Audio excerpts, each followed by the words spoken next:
do it for the camera. You ready? Go. This D4 or this E4 idea again. Let's play this.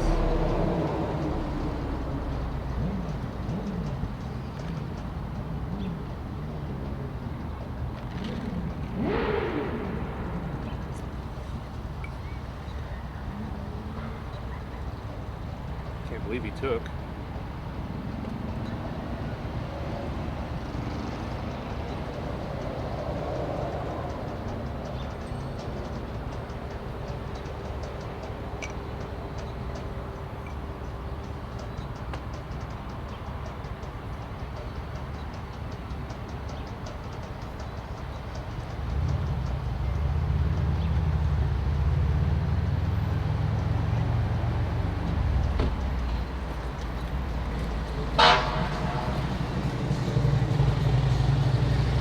Bishop's on the prowl.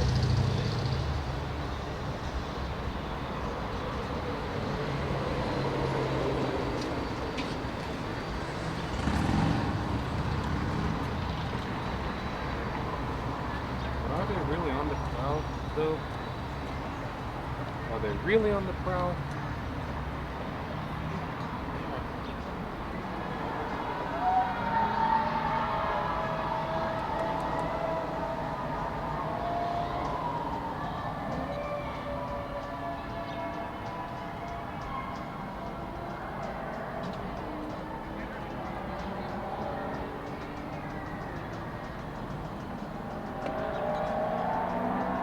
They're on the prowl.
Ooh, I think Black is losing. We will see. We will see.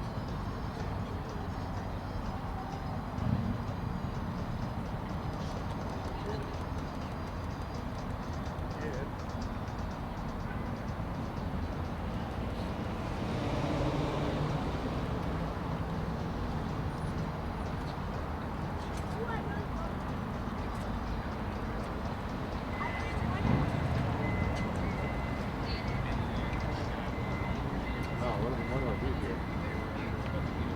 Resign.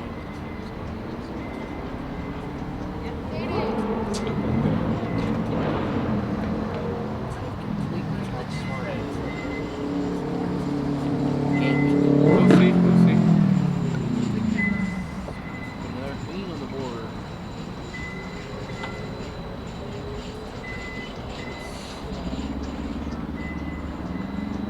No? Yeah. No? Oh yeah, I think that works for you. Let's take this one.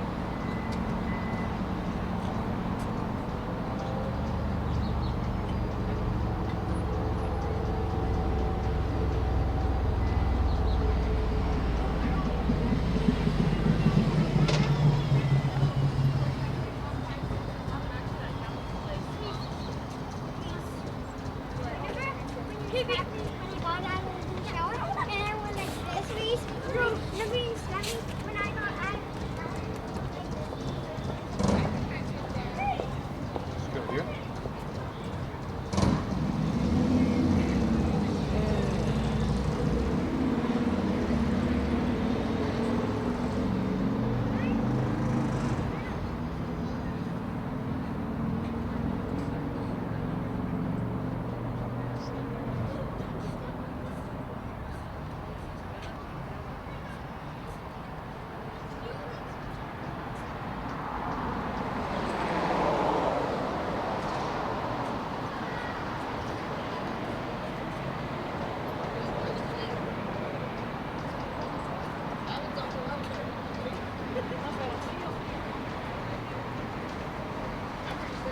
Go for the check engine.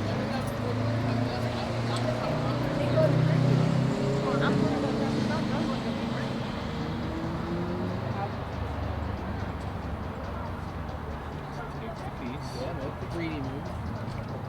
I did. I played the greedy moves.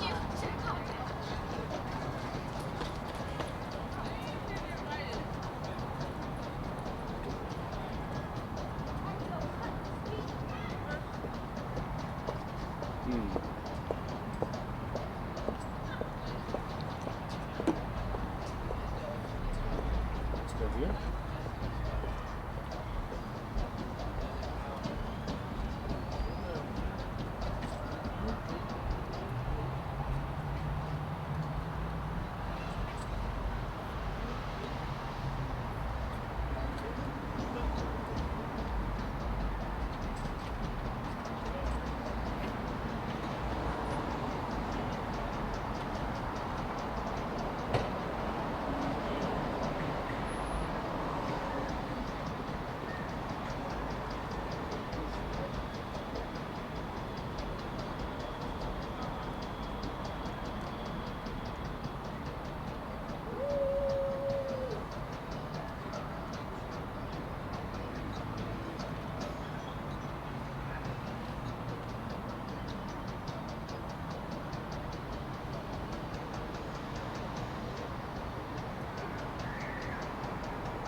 This might be okay.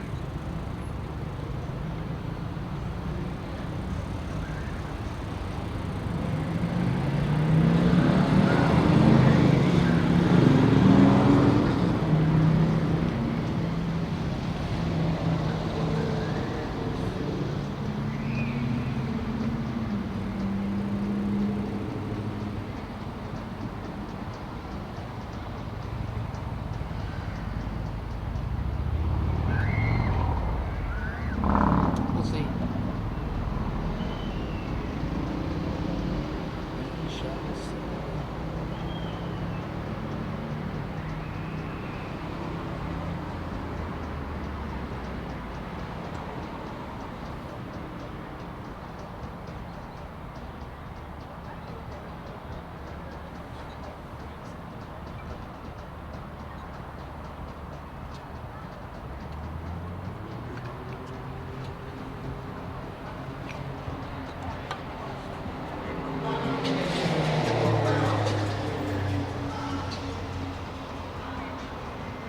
that's not the move I should have made.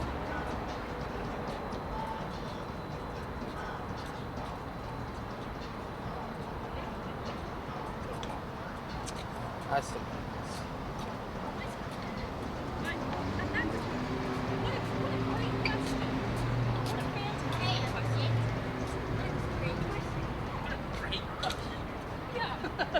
You got this. You got nothing.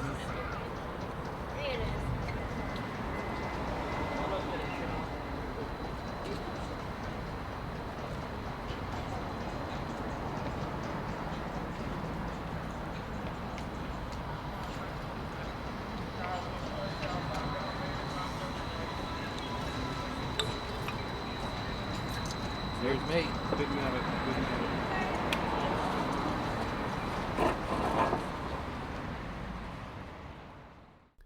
Welcome to our first game of the year. This was a crazy game. I have to shout out friend of the channel, Ishak. This game is dedicated to you. I think you'll understand why as we go through this opening. The analysis of this game is going to center on the opening. So if you like openings, this analysis is definitely for you. At some point in the game, it was impossible for me to win, and that comes after move 10. And so the first 10 moves are like an opening clinic here. This is just wild, wild stuff. There are even a couple of lines in this analysis that I would consider to be what a Gadmator might call crazy engine lines, because when you see them, there is no way you would find this over the board in anything less than like a classical game with, let's say, half an hour of study. All right, so let's look at the game. We start out with e4, and I decided to play this unorthodox, funky opening, f5. If you know what opening this is, leave it in the comments below. If you'd like to see me do a series on this opening, let me know that in the comments as well. And if you want to see that, you have to subscribe to see new videos. All right. White takes, e takes f5, only move really here. Knight f6, also the only move here. You have to prevent a check, otherwise your position is falling apart. And Justin plays bishop e2. He is wanting to double up on this square against me. And so here I play pawn to h5, telling Justin that if he is sure he wants to give the check there, that I will take back with my rook. Was there a better move here, though? Stockfish says there was. Stockfish says instead, play pawn to g6, with the idea of f captures, h captures. And you end up with something of a broken king side, but you're going to have some great development for White's lack of space on the board. Instead of that, however, I played h5. Justin answered with g4. Now, at h5, White is winning by plus 2.9. Playing g4 takes Black to winning at negative 1.2. Stockfish says there was definitely a better idea here. What do you think it was? Pause the video. This one seems a little counterintuitive. Stockfish says instead of supporting your pawn, instead of attacking the pawn one more time, just develop. Develop with the idea that you would like to bring your knight to the g5 square and attack the very weak f7 square. Maybe even potentially getting a fork at some point with your knight. What makes this move so difficult to see is the fact that it cuts off the attack of this pawn that you've orchestrated, that every move that you've made up to this point has supported. And that's what makes this move hard to see. Black should respond with d5 to attack the f5 pawn. White, if White wants to keep the pawn, White is forced to play knight to h4. And this, even though White is still winning here at plus 2.8, this does give Black some ideas for the future. We have ideas of putting the knight on e4 or g4. And even though these are not outposts because of the d, f, or h pawn's ability to kick a knight away, at some point these may prove useful squares for our knight. Black should respond with knight to c6. And this gives White all sorts of ideas. White can just castle here. White can bring the bishop to b5 and pin the knight to the king. White can also play a normal developing move like knight c3 to bolster the center or to start a queenside attack. And White can also use d4 to halt anything pressing forward in the middle of the board, and to also potentially put up an outpost on e5 at some point. And that is what Stockfish recommends there in that line. However, White played g4 instead, and Black responded with h takes. Bishop takes, d5, going after the pawn, and here Justin played d4. Notice this gives away a little advantage as well. And now Black is winning by negative 1.4. Was there a better move here? Can you find it?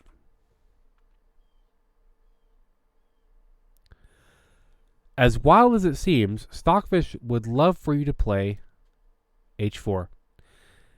And this, even still, this keeps things where they are. This does not give white an advantage.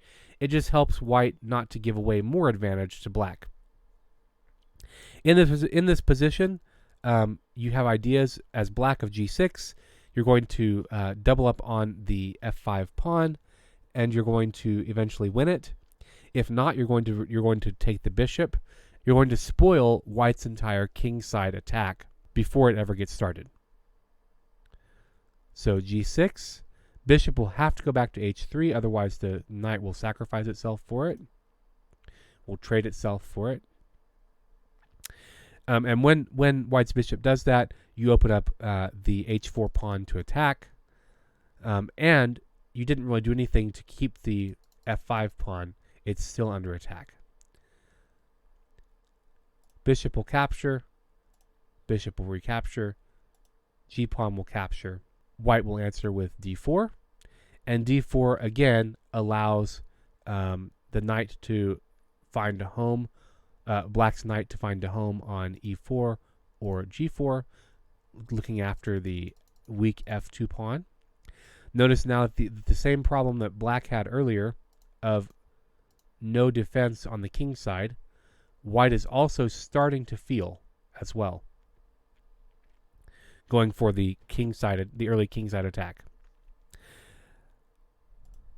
Black will also have ideas of pushing a pawn to e6 or e5, attacking d4, which will allow the bishop to come to b4 or c5 in some lines, and also allow the knight to come to c6. And you can immediately attack in the center as well with c5. Instead of this, however, after d4, I played knight c6, and then white played what I think is a very natural move, bishop g5. Bishop g5 gives away even more advantage to black, and takes the evaluation from 0.9 to 2.1 in black's favor. Instead, Stockfish says to go for a line like knight to c3, just to develop, with the idea of pressing the attack from the queen side.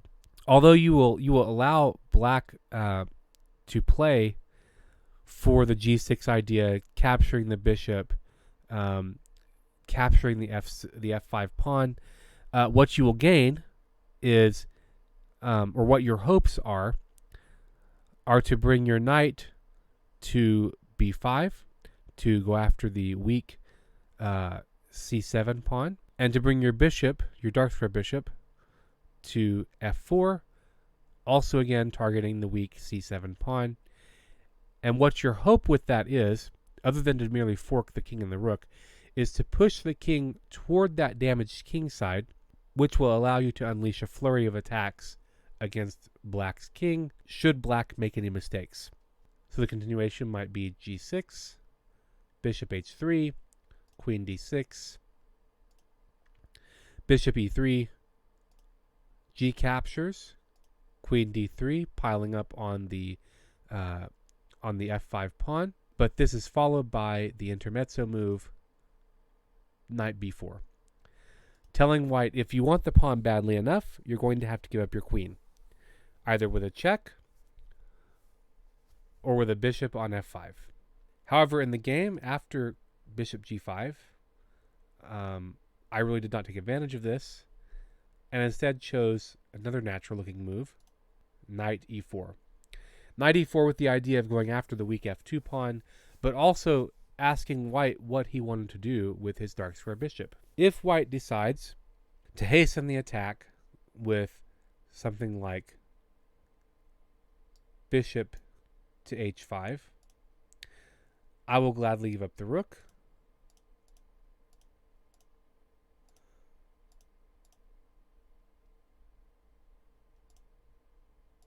to alleviate the pressure and find some kind of solace toward the queen side. And here, white is doing much, much better at plus 4.8. But my compensation as black is that I will bring knights to the center of the board, or even sacrifice my knight for the bishop and take all of the strength out of white's kingside attack. Is it enough to win the game? Probably not, but that's just my goal. However, in the game,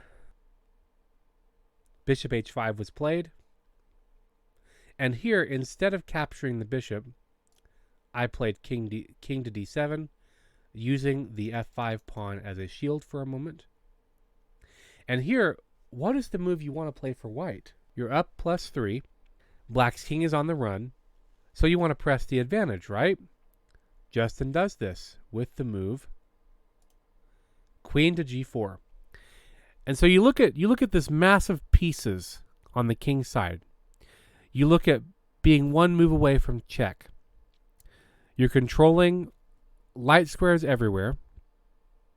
You have a dark square bishop to pick up pieces.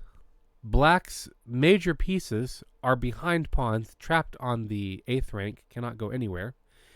And black's king can no longer castle and is on the sort of front lines on the 7th rank.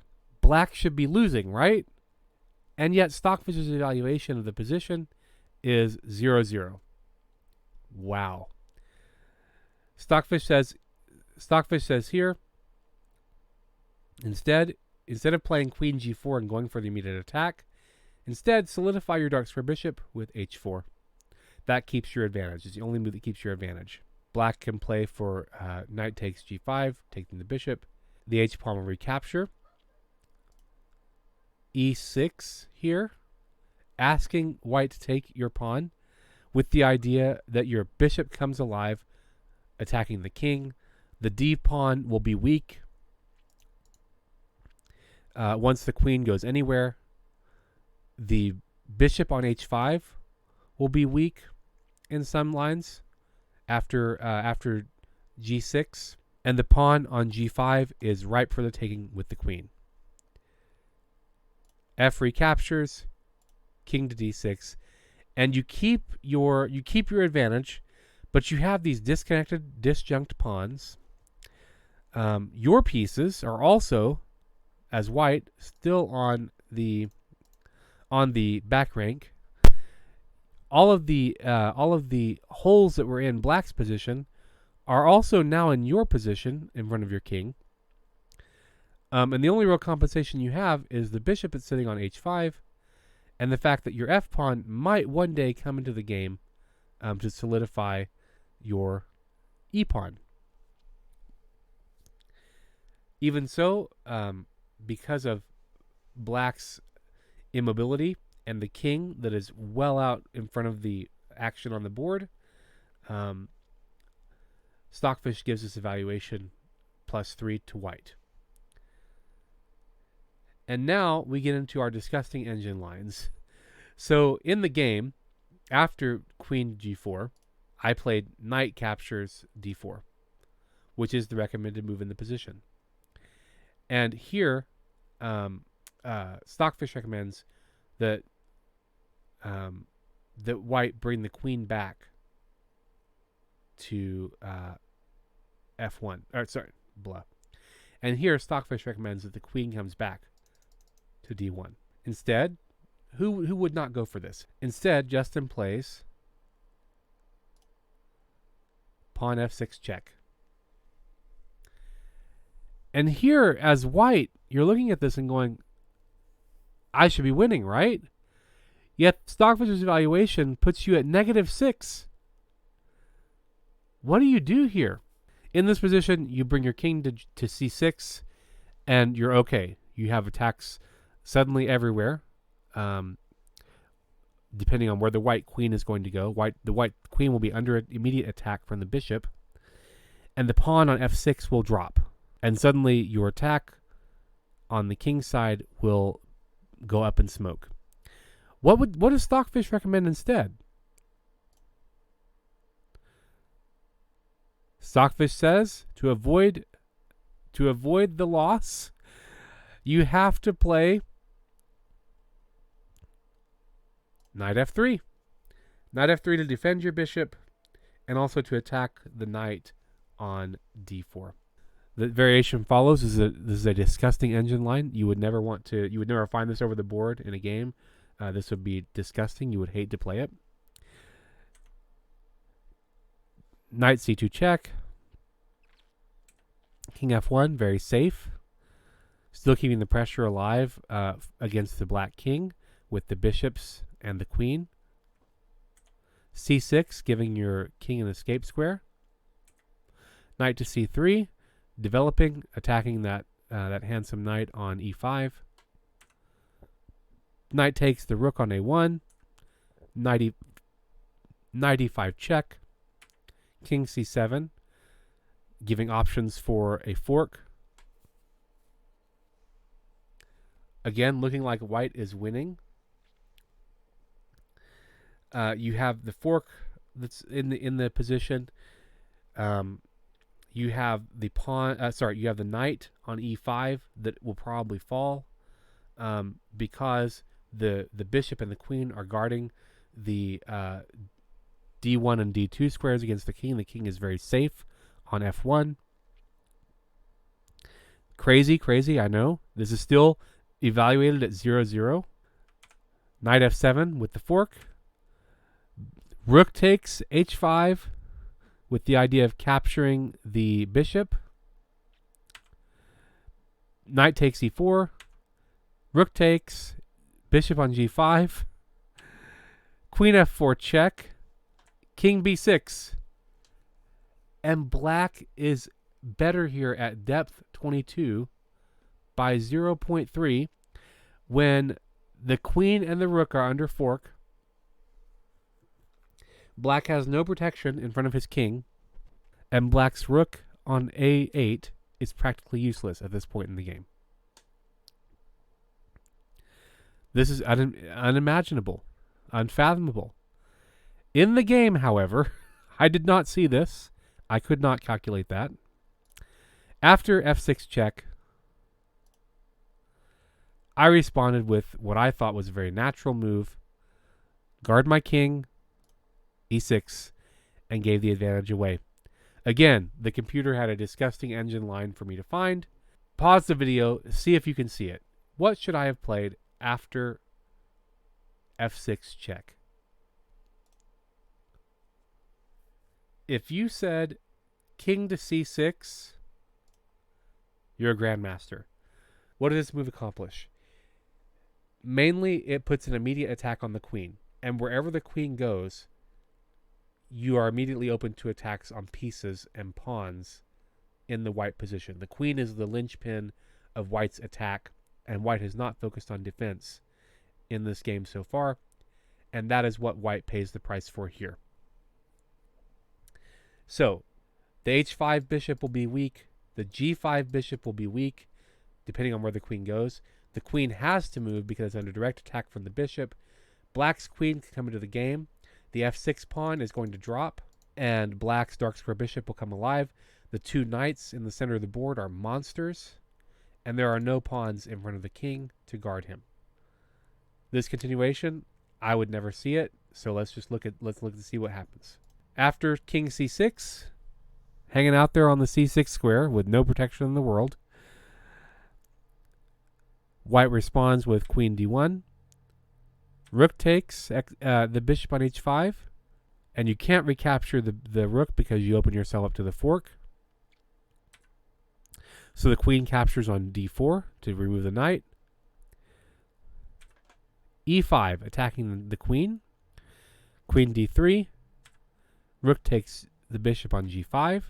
So now black's attack on the king side has fizzled for all intents and purposes. Knight to c3, trying to bolster the queen side to get an attack going there. Knight captures. Queen captures with check. King back to d7. Knight f3. Queen takes f6, guarding the rook. Knight captures the rook anyway. Queen captures. Queen f3. And here, Stockfish evaluates the position at negative 6.5 in favor of black. And what black has gained is it prevents white from castling at all. The 2 squares needed are both guarded by the queen. The rook is stuck on h1. Black has 2 connected pawns in the center of the board. White has none. White has 2 extra bishops. Black is a rook up, but one of those rooks is not really in the game. And so black is functionally up 2 pieces. This rook will come alive at any point. And besides all of that, black has an extra pawn in the position.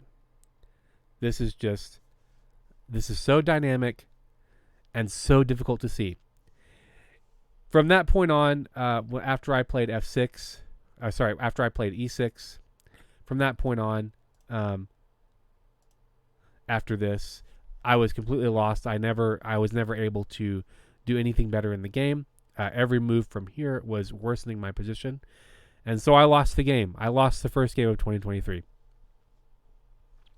Thanks for watching. I hope you guys enjoyed this analysis. And Ishak, I am free to talk about this anytime. We will see you in the next one.